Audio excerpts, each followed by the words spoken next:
الحمد لله وحده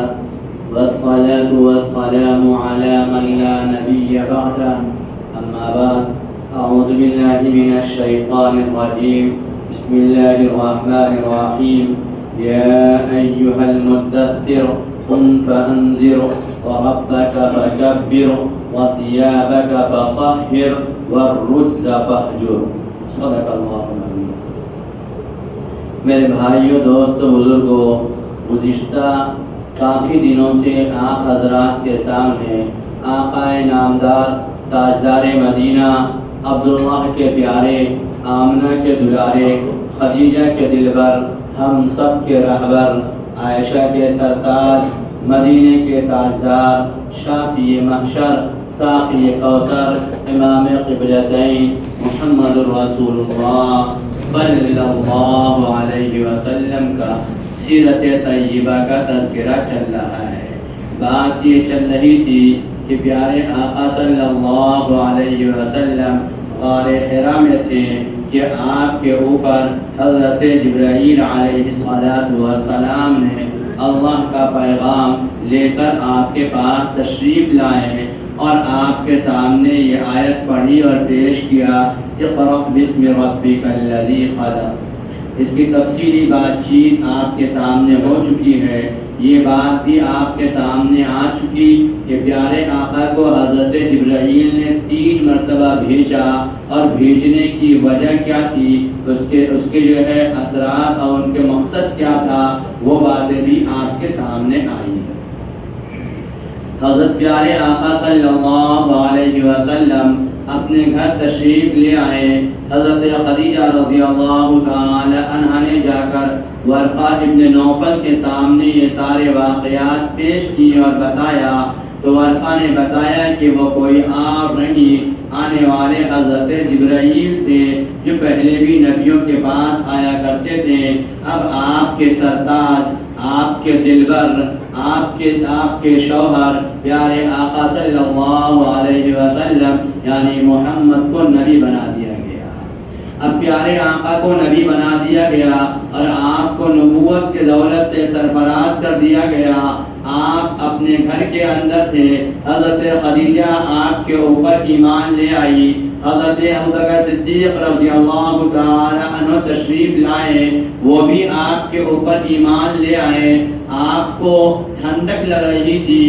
آپ کمبل اوڑھ کر آرام کرنے لگے اور آرام فرما رہے تھے. آپ آرام فرما رہے تھے. اللہ نے پھر آپ کو مخاطب کیا اور یہ آیت نازل کیا اور کہا یا ایھا المدثر.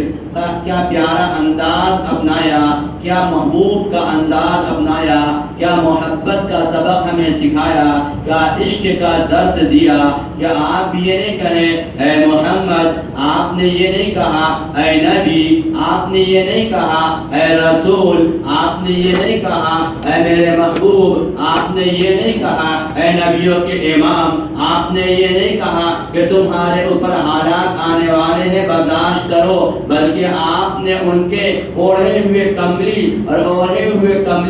اوڑھے ہوئے چادر کا انداز لگاؤ. محبت کا کیا نرالا انداز اپنایا اپنے محبوب کو مخاطب کرنے کا اور کہا اے میرے چادر میں لپٹے ہوئے، اے میرے چادر کمبلی اوڑھ کر آرام کرنے والے، اٹھو، اب تو تمہارا اٹھنے کا ٹائم آیا ہے،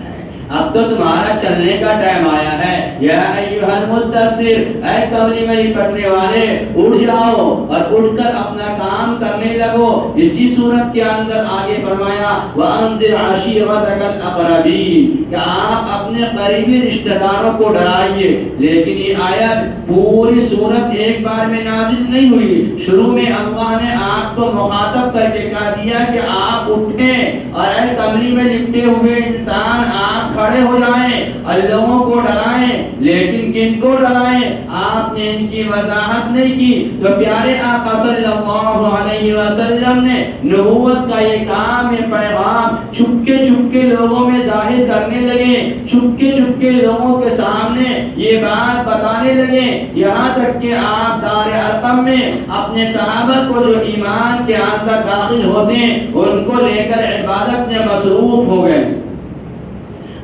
عبادت دار ارقم میں کر رہے تھے تقریباً 4 سال، بعض سیرت کے اعتبار سے 5 سال تک آپ آہستہ آہستہ انفرادی طور پہ لوگوں کو دعوت دے رہے تھے اور لوگوں کو دین کی طرف بلا رہے تھے، اور جو بھی ایمان کے اندر آ جاتا آپ کے ساتھ دار ارقم میں عبادت میں مصروف رہتا اور چپکے چپکے وہ بھی اسی مشن میں لگ جاتا،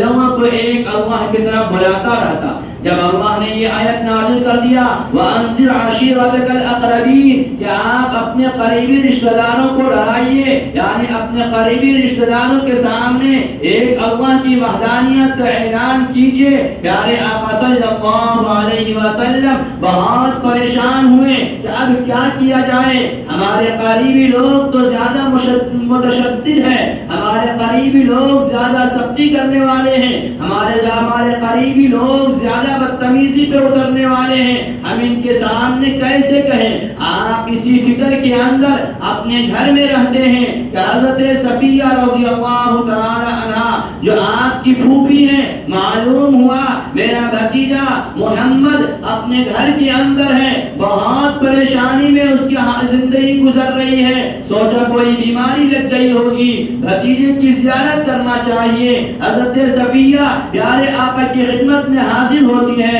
اور کہا ہے محمد اے میرے بھتیجے کیا بات ہے، تم آج کل بڑے چپ چپ رہنے لگے ہو، تم اپنے گھر سے نکلنا چھوڑ دیے ہو، خاموشی کے ساتھ گوشہ نشینی اختیار کیے ہوئے ہو، بات سمجھ میں نہیں آ رہی ہے، اگر کوئی تکلیف کوئی بیماری ہے تو ہمیں بتا دو،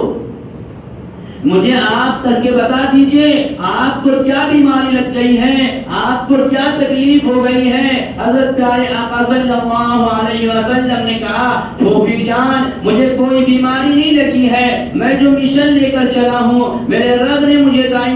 جو ہے نبی بنایا تھا، میں اپنے نبوت کے مشن لے کر لوگوں کو دعوت دے رہا تھا، لیکن اب میرے رب نے یہ کہا وَأَنذِرْ عَشِيرَتَكَ الْأَقْرَبِينَ آپ اپنے رشتہ داروں کو جمع کیجئے اور رشتہ داروں کو ڈرائیے، میں کیا کروں یہ سوچ رہا ہوں۔ حضرت صفیہ نے کہا بھتیجا پریشان نہ ہو، سب کو کھانے پہ بلا لے، اور بلانے کے بعد لیکن ایک کام کرنا،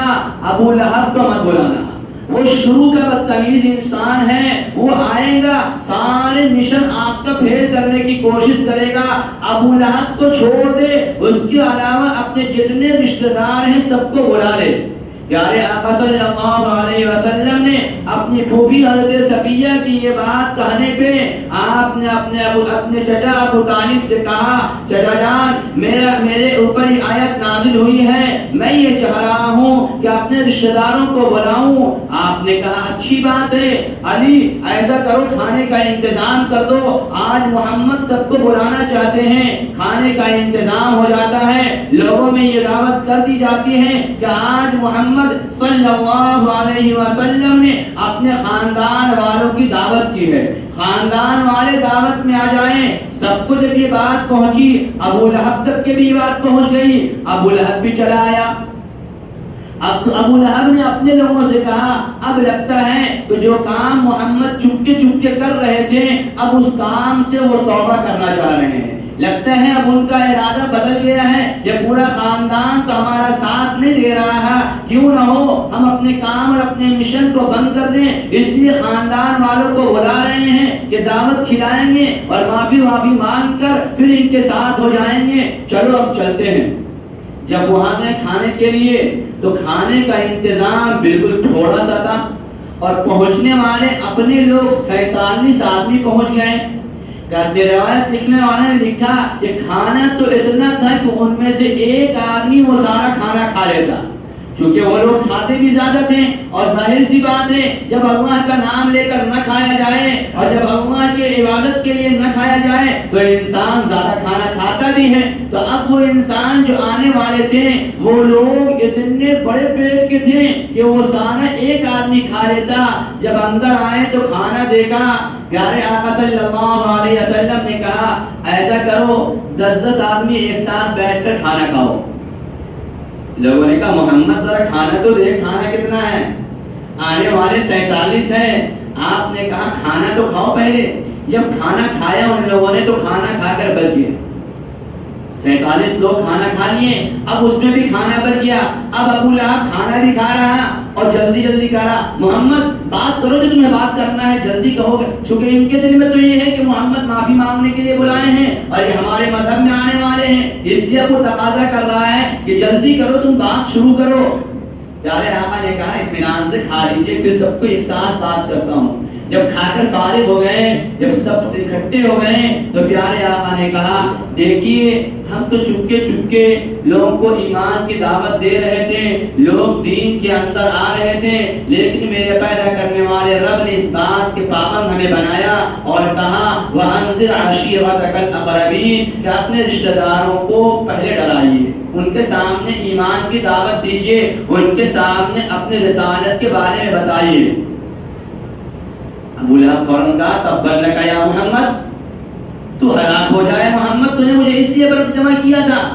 یہ بات پیارے آقا سے کہا اور پھر لوگوں سے کہنے لگا دیکھیں میں کہہ رہا تھا نا محمد ایک جادو سیکھا ہے، کیسا جادو کیا کہ ایک آدمی کا کھانے کو 47 آدمی کو کھلا دیا،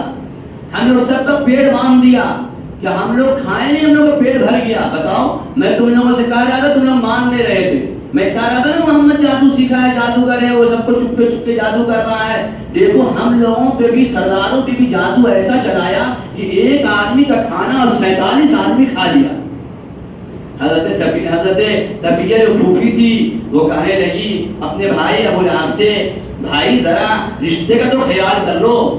کیا عجیب بدتمیزی کی بات کر رہے ہو، سارے رشتہ دار جمع ہیں، کوئی نہیں کہہ رہے ہیں تمہارا اپنا بھتیجا ہے اور تم انہیں ایسی ایسی باتیں کر رہے ہو، ارے یہ تو نبی بنائے گئے ہیں، جس طریقے سے پچھلے نبی آئے، اور یہ کوئی نئی بات تھوڑی ہے کہ میرا بھتیجا اپنے آپ کو نبی کہہ رہا ہے۔ پیارے پچھلے جتنے نبی آئے سب نے تو یہ بات کہا تھا کہ بنو اسماعیل میں ایک نبی آنے والے ہیں، آخری زمانے میں ایک نبی آنے والے ہیں، وہ نبی آئیں گے جن کا ابا نہیں ہوگا، ابا کے مرنے کے بعد آئیں گے، تو یہ کون سی نئی بات کر رہا محمد، بات تو صحیح کر رہا۔ تو ابو لہب نے کہا صفیہ تو چپ ہے،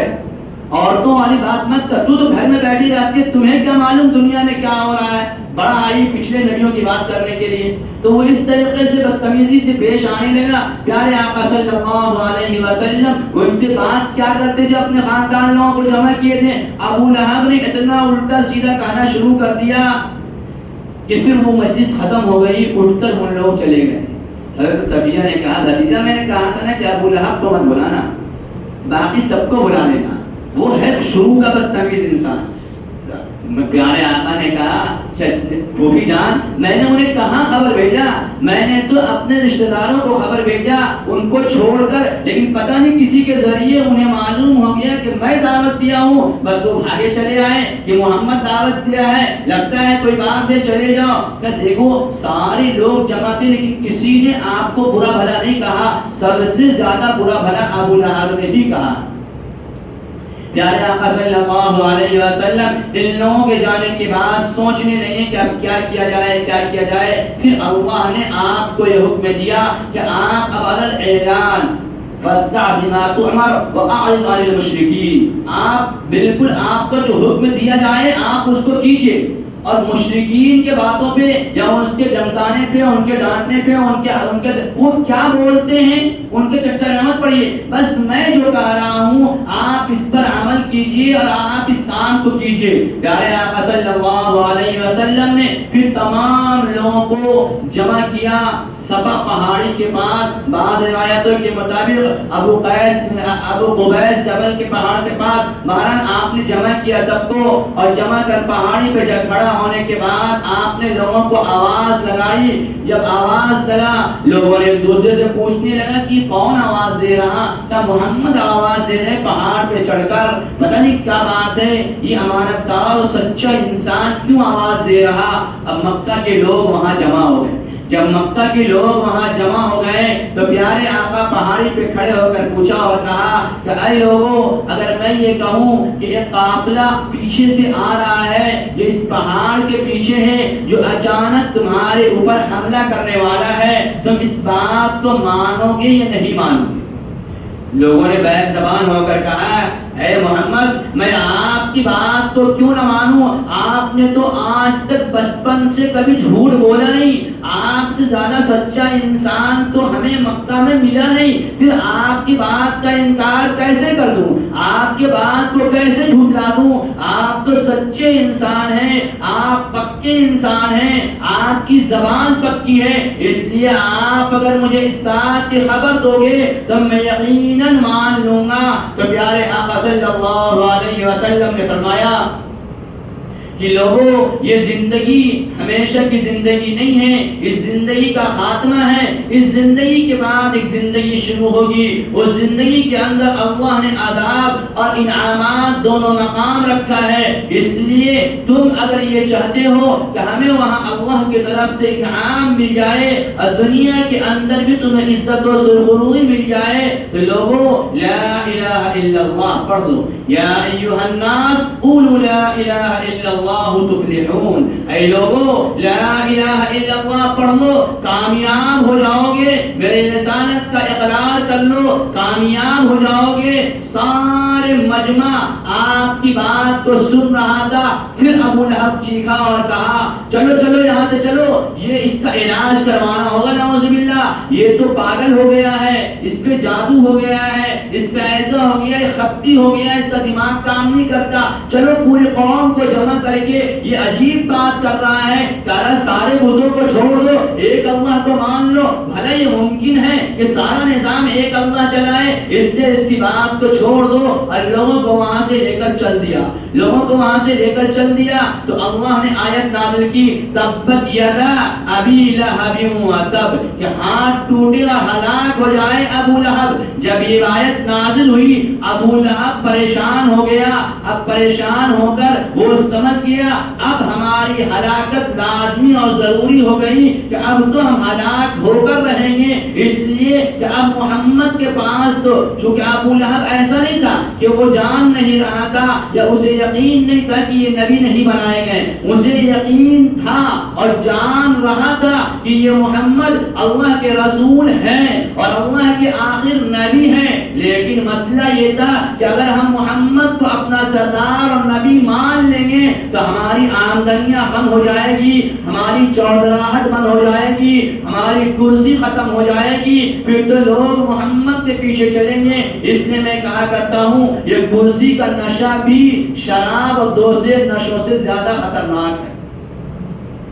اور نشے تو کچھ دیر میں اتر جایا کرتی ہے، گھنٹے دو گھنٹے رہا کرتے ہیں، لیکن یہ کرسی کا نشہ ایسا نشہ ہے موت کے آخری جھٹکے تک باقی رہتا ہے کہ ہماری کرسی ہم سے نہ چلی جائے، ہماری کرسی ہم سے نہ ختم ہو جائے، ہمارا سکہ چلنا بند نہ ہو جائے، ہمارے پیچھے چلنے والے نہ مڑ جائیں۔ اس لیے ہمیشہ اس بات کے ڈر لوگوں کو رہتا ہے جسے کرسی کی چاہت ہوتی ہے، اور جسے کرسی کی چاہت نہیں ہوتی وہ حق کو مان لیا کرتا ہے، وہ حق کو تسلیم کر لیا کرتا ہے اور حق کے سامنے جھک جایا کرتا ہے۔ جیسا کہ اب یہاں پہ ابو لہب نے یہ بات کہنا اس لیے شروع کر دیا کہ کبھی ایسا نہ ہو کہ ہماری کرسی اور ہماری چودراہٹ ختم ہو جائے، لیکن اس بات کو مانتا تھا، دل کے اندر جانتا تھا کہ محمد میرے بھتیجے واقعتاً نبی ہیں اور ان کے پاس اللہ کا پیغام آتا ہے، اور جب اللہ نے یہ کہہ دیا تبت یدا ابی لہب وتب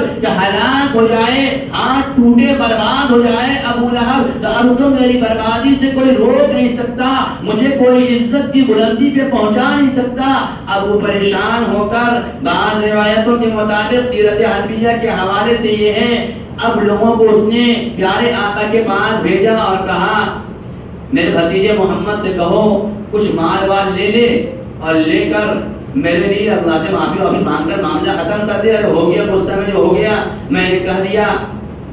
پیارے آقا نے کہا اب میرے اختیار میں تھوڑی ہے، اللہ نے آیت نازل کی، میں کیا کر سکتا ہوں، آپ نے مجھے کہا، میں نے آپ کو کچھ نہیں کہا، میں تو خاموش رہا، چپ رہا، اب میرے رب نے آپ کی جواب میں نازل کر دیا، میرے اختیار میں نہیں ہے۔ تو اللہ نے کہا ما اغنا عنہ تبت یدا ابی لہب وتب ما اغنا عنہ مالہ وما کسب، اس کے مال اور اس کے اولاد بھی کام نہیں آئے، اس نے مان کے یا اپنی اولادوں پہ جو اترا رہا تھا اور وہ یہ سمجھ رہا تھا کہ ہم تو نعوذ باللہ محمد کو ختم کر دیں گے، اس کے نہ مال کام آئے نہ اولاد کام آئے، اس کا کچھ بھی کام نہیں آیا، سکہ تو محمد کا ہی چلا اور محمد کو ہی لوگ رسول مانے اور محمد کو ہی نبی مان کر لوگ ہدایت کے اندر ایمان کے اندر آتے رہے۔ اس کی چودراہٹ، اس کی آمدنیاں، اس کے معلومات،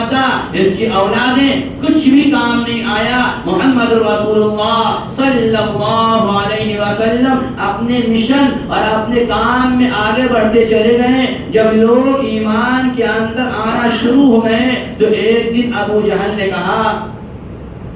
کہ محمد کا ماننے والے لوگ بروز بڑھ رہے ہیں، ہم ایسا کرتے ہیں کہ آج جو ہے عزا کا قسم کھاتے ہیں، اگر محمد آج حرم کے اندر آ گیا نماز پڑھنے کے لیے تو جیسے سجدے میں جائے گا بس ہم ان کا کام ختم کر دیں۔ یہ بات ابو طالب کے پاس پہنچ گئی۔ ابو طالب نے آ کر کہا بھتیجا دیکھ، تیرا چچا ہے نا ابو جہل،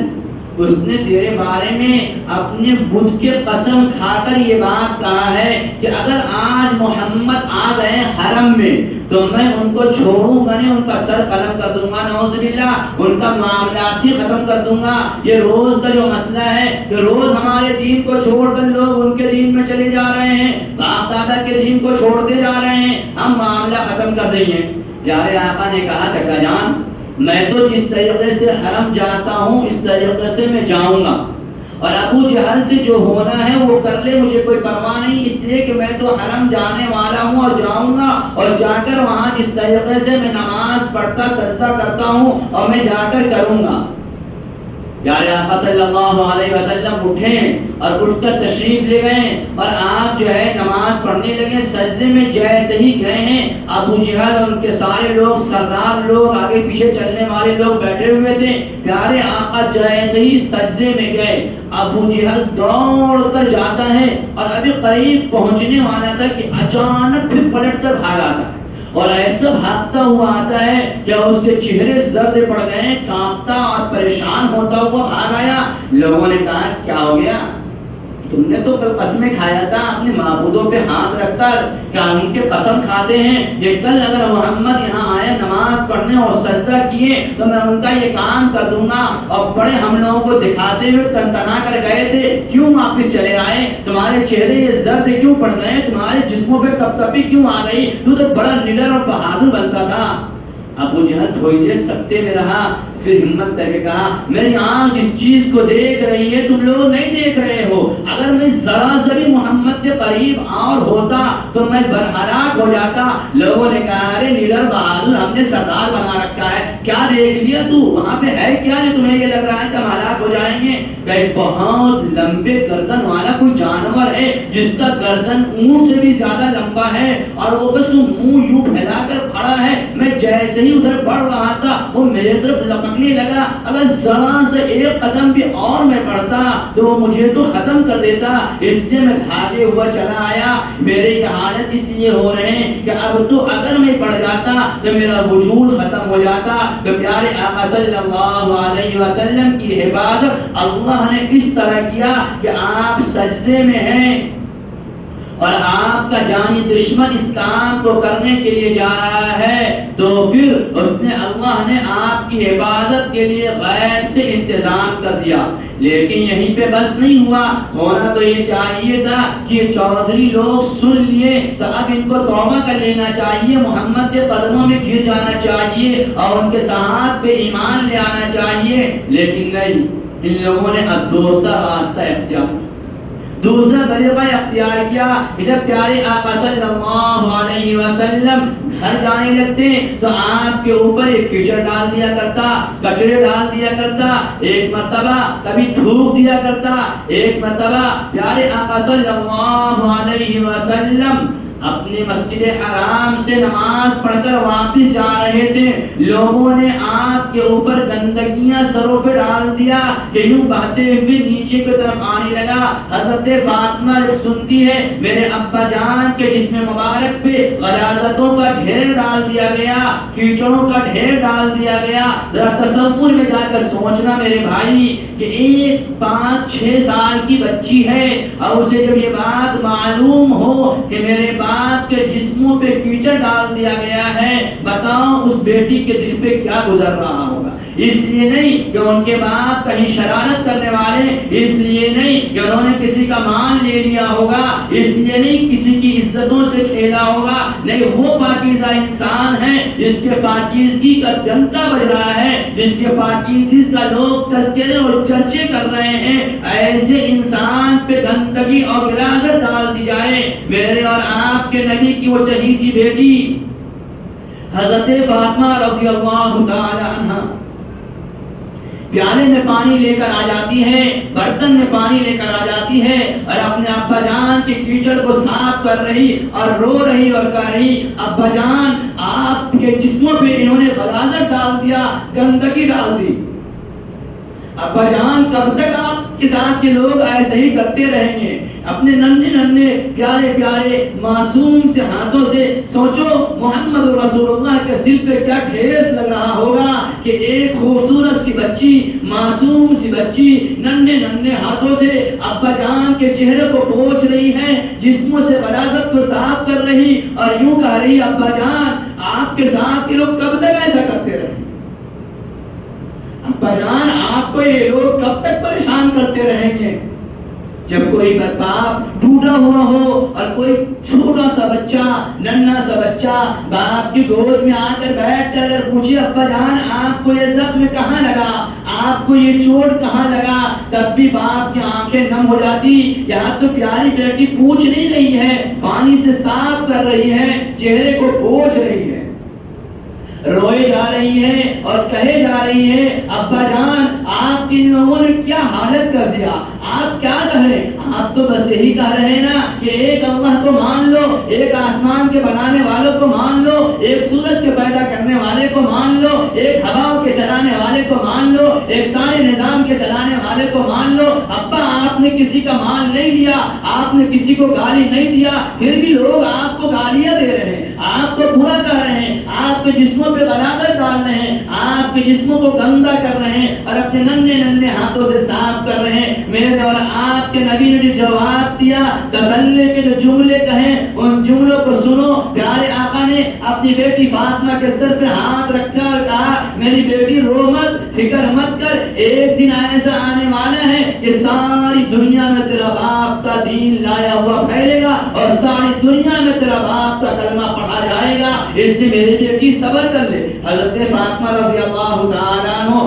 آپ کے چہرے کو صاف کر رہی، یہیں پہ بس نہیں ہوا، ایک مرتبہ پیارے آقا صلی اللہ علیہ وسلم کعبہ کے اندر حرم پاک میں نماز پڑھ رہے ہیں، یہ بڑے بڑے سردار چودھری لوگ بیٹھے ہوئے ہیں اور یہ بات کہہ رہے ہیں دیکھو محمد نماز پڑھ رہا ہے، فلاں قبیلے کے اندر اونٹ جمع ہوا ہے، اس کی اوجھری ان غلاظتوں کے ساتھ، ان گندگیوں کے ساتھ کون ہے جو لا کر محمد کے سر پہ اور جسموں پہ لا کر رکھ دے؟ عتبہ کھڑا ہوتا ہے اور کہتا ہے یہ کام میں کروں گا اور بھاگ کر جاتا ہے اور اونٹ کی اوجھری کو آپ اندازہ کر سکتے ہیں آپ کا کاروبار ہے وہ کتنا وزنی ہوتا ہے اور کتنا غلاظتوں سے بھرا ہوا ہوتا ہے، کتنی گندگیاں اس کے اندر ہوتی ہے، وہ سارے غلاظتوں کے ساتھ اٹھا کر میرے اور آپ کے نبی پاکیزہ رسول شہنشاہ کون و مکان محمد رسول اللہ صلی اللہ علیہ وسلم سجدے میں ہیں اور سجدے کی حالت میں آپ کے جسم مبارک پر وہ اوجھری لا کر رکھ دی جاتی ہے کہ آپ حرکت بھی نہ کر پا رہے ہیں۔ جب حضرت فاطمہ کو معلوم ہوتا ہے دوڑی ہوئی آتی ہے، لیکن اتنا وزنی ہے، ذرا سوچو وہ باپ سجدے میں ہے، چھوٹی بیٹی ہے، بچی ہے، وہ وزن اٹھا نہ پا رہی ہے، وہ کیا کہہ رہی ہوگی؟ ایسے موقع پر اس کی زبان سے کیا جملے نکل رہے ہوں گے، کیسا درد ہوگا، وہ اتارنے کی کوشش کر رہی ہے لیکن اتر نہیں پا رہا ہے، ابا سجدے میں ہے، بیٹی اتار رہی ہے، گندگیوں سے بھرا ہوا ہے۔ جب یہ بات حضرت ابوبکر صدیق رضی اللہ تعالی عنہ کو معلوم ہوتا ہے کہ میرے سردار میرے نبی سجدے میں ہیں، فاطمہ موجود اپنے باپ کے پاس ہے، پیارے آقا کے جسموں پہ گندگیوں کا ڈھیر اور ٹوم اور وہ چیز لید رکھ دیا گیا ہے جو اونٹ کی اوجھلی رکھ دی گئی ہے، وہ اٹھا نہیں پا رہی ہے۔ حضرت فاطمہ ہٹانے کی کوشش کر رہی ہے، ابو بکر صدیق رضی اللہ تعالیٰ عنہ دوڑے ہوئے آتے ہیں اور آ کر وہ ہٹاتے ہیں اور پھر پیارے آقا سجدے سے سر اٹھاتے ہیں۔ میرے بھائی، آج یہی دین تو ہمارے پاس ہے، ہم اس دین کے ساتھ کیسا کھلواڑ کر رہے ہیں؟ یہ دین ہمارے چوکھٹ پہ کھڑے ہیں اور ہمارے ماں بہنیں نقاب لگا لگا کر دیوالی کی مٹھائیاں خرید رہی ہیں، گھر کنڈے خرید رہے ہیں۔ ہم یہ کہتے ہیں ہمارے بچوں کی خواہش ہے کہ وہ گھر کنڈے منائیں، دیوالی کھیلے، دیوالی کی مٹھائیاں خریدیں، شرم نہیں آتی؟ مسلمان کے بچے، ہم نے اپنے بچوں کی کیا تربیت کیا کہ ہمارے بچے غیروں کے طریقے کو اپنانا چاہتے ہیں؟ آپ نے کبھی یہ بات سنا کہ نہیں ایک بستی ہے جہاں سب مسلمان رہتے ہیں، 2 گھر غیر مسلموں کا ہے، اس لیے ان لوگوں نے، بچوں نے کہا ابا سب کے گھر میں گائے آ رہا، ہم کو ہی منگوا دیجیے، ہم بھی قربانی کریں گے؟ کبھی نہیں کہتے؟ کبھی آپ نے کبھی کسی تاریخ میں، کسی کتابوں میں، کسی اخباروں میں، کسی جو ہے نیوز میں نہیں سنا کہ ایک بستی تھا، اس بستی کے اندر سارے مسلمان تھے، 2 غیر مسلم تھے، انہوں نے مسلمان کے تہوار منانے کے لیے بقرعید میں گائے کی قربانی کی۔ وہ اپنے مذہب میں اتنا کٹر بنا دیا کرتے ہیں، اتنا سمجھا دیا کرتے ہیں، جبکہ ان کا کوئی مذہب نہیں ہے، وہ اپنا بنایا ہوا ہے، وہ آنکھوں سے دیکھتے ہیں کہ اپنے ہاتھوں سے بناتے ہیں، پھر لے جا کر توڑ دیتے، اور ہم اس اللہ ماننے والے ہیں جس اللہ نے سارا نظام کو بنایا۔ ہم نے اپنی اولادوں کو نہیں سمجھایا، ہم نے اپنی اولادوں کو نہیں بتایا کہ نہیں بیٹا یہ تہوار میرا نہیں ہے، میرا تہوار تو عید ہے، میرا تہوار تو بقرعید ہے۔ نہیں، ہمارے اسکولوں میں چھٹی ہو جاتی، ٹیچر حضرات، پرنسپل حضرات کو معاف کرنا، یہ دیوالی کا چھٹی یہ کوئی نیشنل چھٹی نہیں ہے جو مسلمان اسکولوں میں دی جاتی ہے۔ کیوں آپ دے کر اپنے بچوں کی ذہن خراب کرتے ہیں؟ ہم نے چھٹی دے کر بچوں کو رویا کہ یہ بتایا کہ یہ کوئی تہوار ہے، اس لیے ہمیں بھی چھٹی دی جا رہی ہے۔ یہ نیشنل چھٹی تھوڑی ہے، ہم مجبور ہیں دینے پہ۔ ہماری بیٹیاں، ہماری بہنیں، ہماری مائیں، ہم داڑھی ٹوپی والے جا کر یہ کھلونے خریدتے ہیں، جا کر یہ مٹھائیاں خریدتے ہیں اور اپنے گھر میں سجاتے اور دیوالی مناتے ہیں اور کہتے ہیں مسلمانوں پہ حالات ہے، مسلمانوں پہ حالات ہے۔ مسلمان جب مسلمان رہے تب تو اس پہ اللہ کی مدد نہ آئے، مسلمان تو غیروں کی اتباع کرنے میں ہر درجہ آگے بڑھا ہوا ہے۔ میں تو یہ، جب آپ اپنے علاقے کا دورہ کیجئے، دیکھیے آپ بہت کم غیر مسلموں کو عید کے موقع پہ لچھا سیوئی بھی بیچتے ہوئے دیکھتے ہوں گے، الا ماشاءاللہ، وہ اپنی دکانوں میں جلدی نہیں رکھتا۔ اور ہمارا مسلمان، پورا مسلمان بستی اپنی دکان ہٹا کر گھر کنڈا بیچ رہا، اپنی دکان ہٹا کر یہ کتا بلی والی مٹھائیاں بیچ رہا ہے اور کہہ رہا ہم مسلمان ہیں۔ کیسے مسلمان؟ کیسے اپنے آپ کو مسلمان کہتے ہو؟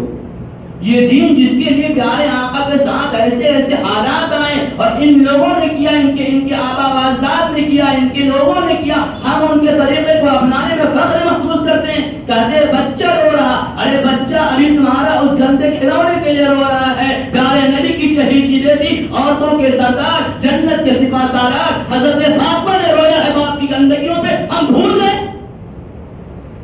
ہمیں اپنے بچے کا آنسو برداشت نہیں ہے، حضرت فاطمہ کا آنسو کی کوئی قیمت نہیں ہے۔ ہمیں اپنے بچے کا رونا پسند نہیں ہے، حضرت فاطمہ اپنے ابا جان کو تڑپتے ہوئے دیکھ کر رو رہی، ان کے آنسو کی ہمیں اہمیت نہیں ہے۔ ہم اپنے آپ کو مسلمان بنتے ہیں، دیوالی ہم منائیں گے، درگا پوجا کا میلہ گھومنے ہم جائیں گے اور سارے منڈپوں میں ہم پہنچیں گے، سارے میلے میں ہم پہنچیں گے اور ہم کہتے ہیں اللہ کی مددیں نہیں آ رہی۔ میرے بھائیوں، ہوش میں آؤ، اب تک بے ہوشی میں سوئے ہوئے، بے ہوشی سے کام چلنے والا نہیں ہے۔ اگر ہم ایسے ہی بے ہوشی سے سوتے رہیں تو پھر تو یہی اپنے نسلوں کو کہیں گے دیکھو ہمارا مذہب اچھا ہے، ہمارے تہوار اچھے ہیں، تب تو مسلمان بھی مناتا ہے، اس کے تہوار خراب ہے اس لیے ہم تو کبھی نہیں مناتے۔ کیسے ہم ہوتے جا رہے ہیں؟ دن بدن جتنے مسلمانوں کے ساتھ حالات آ رہے ہیں، مسلمانوں کو جاگنا چاہیے، بیدار ہونا چاہیے، لیکن وہی بے حسی، وہی طریقے ہم جو کرتے آئے ہیں کرتے رہیں گے۔ شرم نہیں آتی مسلمان کرنے میں اپنے آپ کو؟ ایک طرف ہو جاؤ، ایک طرف، دونوں طرف چلنے میں، اور بیچ بیچ میں رہیں گے. آپ کو معلوم ہے بیچ والے کے ساتھ سب سے زیادہ خطرناک معاملہ دنیا میں بھی ہوتا ہے، اور آخرت میں جو ہوگا وہ تو اللہ نے قرآن میں کہہ دیا، ان المنافقین فی الدرک الاسفل من النار. یہ منافقین جہنم کے نچلے طبقے میں ہوں گے. ہمارا ایمان کس کوالٹی کا ہے؟ جا کر تنہائی میں غور کرو. یہ دیوالی بنانے والا ایمان ہے. مسجد ہم نہیں آ سکتے، ہمیں نماز کے لیے فرصت نہیں ہے، لیکن کھلونے لینے کی فرصت ہے، گھر کنڈے لینے کی فرصت ہے، دوسری چیزیں کھیلنے کی فرصت ہے. بچہ رو رہا آج سے 1450 سال بھی پہلے پیارے نبی کی پیاری بیٹی روئی ہے، اور اس رونے کی تسلی میرے نبی نے یہ دیا تھا کہ اے بیٹی رو مت، ایک دن ساری دنیا میں تیرا باپ کا کلمہ پڑھا جائے گا. آج ہم اس کلمے کے پڑھنے والے ہیں اور ان کاموں کو کرتے ہیں جو کام غیر قوم کر رہی. اس کے میرے بھائیوں، میرے نوجوانوں، خدا کے واسطے آپ اپنے گھر کی نگرانی کیجیے اور دیکھیے کہ کبھی ایسا تو نہیں کہ ہمیں معلوم نہیں ہمارے بچے بھی یہ لا کر رکھے ہوئے ہیں اور کر رہے ہیں. ورنہ جو دن ہمارے اب ہیں کبھی ایسا نہ ہو کہ اس سے بدتر ہو جائے. اللہ سمجھ کے توفیق عطا فرمائے.